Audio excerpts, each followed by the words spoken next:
Zekeriaja a.s. pra ishte nga Beni Israelit, ishte shumë i devotshëm, ishte thirrës në rrugën e Allahut, tentonte ta mbronte atë besim që kishte trashëguar nga gjeneratat e mëparshme, nga pejgamberët e mëparshëm, dhe Allahu kishte dhënë gradën e pejgamberit që dhe ai të kishte këtë mision. Mirë po, me kalimin e kohës, Zekeriaja a.s.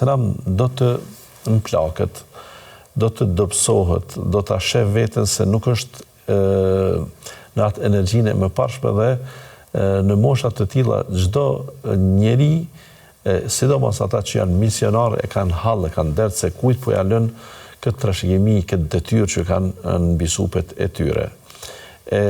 Zekeriaja a.s. ishte sprovuar me mungesë të fëmijës.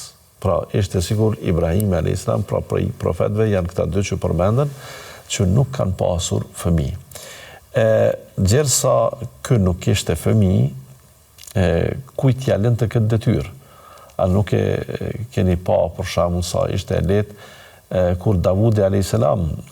Pejgamberi i librit të shenjtë të shpallur Zeburit, i erdhi koha të vdes, e kishte pranë vetes djalin e tij shumë të mençur nga shumë fëmijë që kishte Sulejman a.s. i cili shpesh gjykonte në prani të Davudit. Davudi ishte kënaq me gjykimet e tij dhe ishte i pajtimit që kishte kush ta trashëgonte dhe ta trasonte rrugën e tij të udhëheqjes së Beni Israelve, edhe në aspektin teknik dynjas, por edhe në aspektin shpirtëror dhe fetar të besimit tyre.